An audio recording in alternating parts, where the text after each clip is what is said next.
Hey guys, what's going on? Welcome back to another episode of the Healthy Living Sessions podcast. Now, I have been on and off for the past week or two.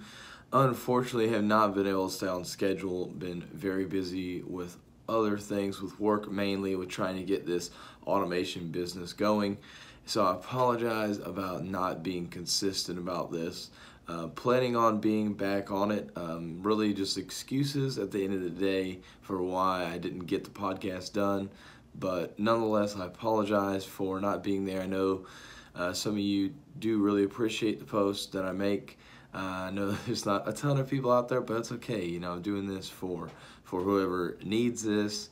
I'm doing this for myself as well because I do enjoy creating these podcasts, giving messages like this out there. But anyways, want to come and talk to you today a little bit about a healthy lifestyle. Now, a healthy lifestyle is definitely different for every person, but the more and more I get into health and fitness, the more I realize, that not everybody can be on that quote-unquote bodybuilder diet. They can't be on that super strict diet all the time. And I'm coming to more of an understanding of that. And even myself, there's times where I don't want to be on that super strict diet. It is very difficult, and a lot of times it does make you feel like, you don't maybe don't belong, that that you're doing something wrong, that you can't go out to eat with people, stuff like that. There's just a lot of kind of consequences to it. It feels like, although you have a certain goal that other people don't, so it's not like there's anything wrong with it. But a lot of people, on the other hand, don't want to do that kind of diet. Yes, they want to get in shape. Maybe you're one of these people, you don't want to get super shredded and six-pack abs and all that stuff. You just want to lean out. You just want to have a flat stomach. Maybe showing some muscle definition, but that's about it. You don't want to get super lean. And so that's kind of the approach I take with a lot of my clients that I work with when it comes to diet plans. I try and make it both a physical and mental thing, because a lot of times the diets, it becomes more of a mental thing. I mean, people want to go down these 1,000-calorie diets and they can't sustain it, or they feel like they can't eat anything bad, and that's not the case. If you're not trying to go for a show, if you're not trying to get super lean, then it's going to be okay to have something, but you need to have it planned. That's the thing. And so usually that's what I do in the diets. Like Saturdays will be cheat meals, depending on the client. If they need to eat more strict because they have maybe a quicker deadline, they want to hit some kind of weight loss, then we'll go more strict on the diet. If they're way overweight, then we'll look at ways to slowly get them on track to eating healthy meals. I don't want to take the approach of getting you to the shape you want and as quick as possible and then leaving you with nothing else to do. I want to make it something that's sustainable. That's the thing with the diet. And everybody says it's not a diet, it's a lifestyle. And that's so true. You need to find something that's going to work for you for your life, because a diet is great until you stop doing that diet. And then you go back to where you were, or worse, you get even heavier than you were before. Or you're having trouble doing whatever. And so if you're having trouble with those things, like if you're having trouble with breathing when you're just walking, when you go up a little flight of stairs, you're having trouble breathing, you feel like you can't play with your kids or your grandkids, you feel like you can't control your food, go to healthylivingsessions.com and I'll help you out. I want to help as many people as possible.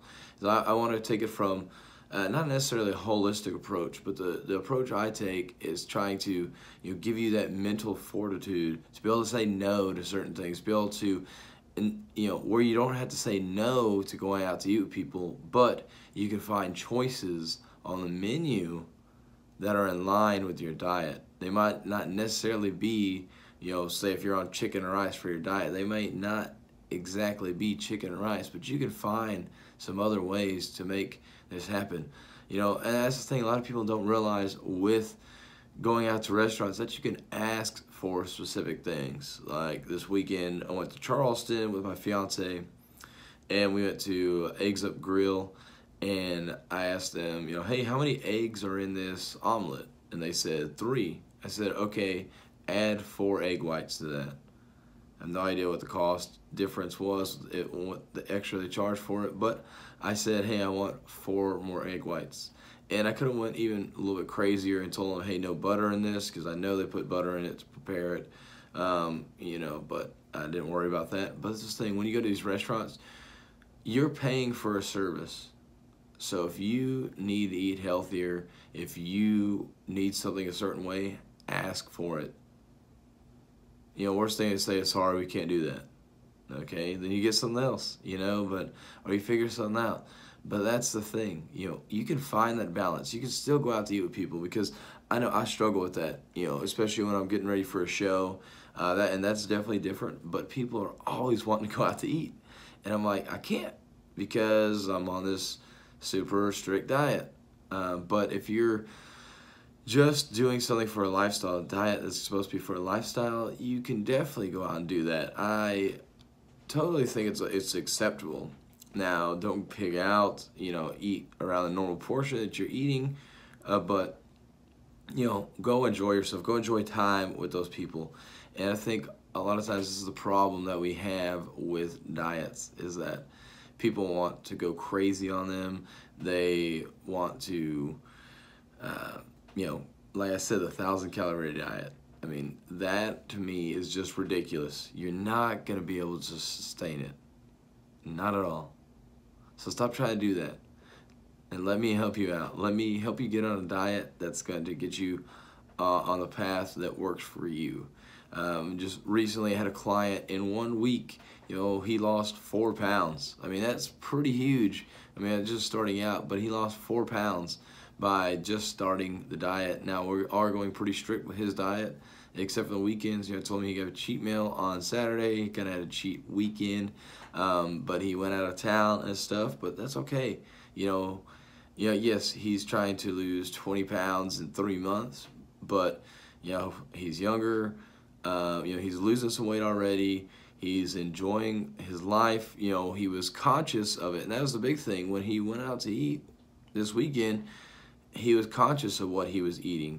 And so that's huge. And you have to be conscious of what you're eating. I think that's the first start, is to be conscious of that, to, you know, when you go out to eat, thinking about exactly what you're putting in. Because a lot of times, if you don't think about it, if you just read the menu and, oh, that sounds good, you don't realize you're having such a small portion of food and you're at like 1,500 calories. It's crazy. And that's one thing I was talking with my fiance with as well this weekend, was the fact that I can eat a big amount of food and that's very low in calories, yet I go out to eat here and, you know, at a restaurant and eat very little food, and it's like half the calories I eat in a day. I mean, you think about that, that's crazy. 1 meal and you're like halfway through all your food for the day.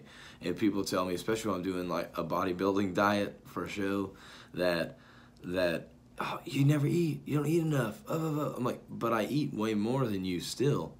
You know, people don't get that. And that's like this client, you know, I had him go on this diet fairly similar to what I did or do, kind of more off-season-ish, not, you know, closer to a bodybuilding show, but had him do some diet close to it, you know, all these eggs and egg whites and turkey for breakfast. And he was like, dude, that was a huge breakfast. I'm like, yeah, I know. Like, I eat a lot. You know, people don't realize that. And that's the thing. Don't think of a diet as a restriction. Think of it as you know, just cutting back some. You're limiting the bad foods you're putting into you. Because at the end of the day, what's your goal? Do you want to be healthier? Do you want to be able to play with your grandkids, play with your kids? Do you want to be able to walk up a flight of stairs and not be breathing heavy at the end? You know, going outside. I know it's hard down in the South with the heat sometimes, but even just going outside and starting to like really sweat. I see some people, some of the larger folks that, just really start sweating and they hadn't done anything. I know it's hard in the South not to in the first place, but I guarantee that extra weight you've got on is causing a lot of that. But this podcast kind of went a lot of different directions, but I wanted to kind of get on and talk about the dieting a little bit and how it's about balance. A diet, it should really be a lifestyle. You need to have balance in that diet. You need to, try and be on track with things. Be conscious of what you're putting in to your mouth. I think that's the biggest thing, being conscious and aware of what you're eating. A lot of times we just order something and eat it and don't realize what all is in it. So go out there, take into account what you're eating, pay attention to what you're eating, and I guarantee you'll start making small changes on your own. But if you want help with making those changes, go to healthylivingsessions.com and I'll help you out there. And guys, have a healthy and blessed day.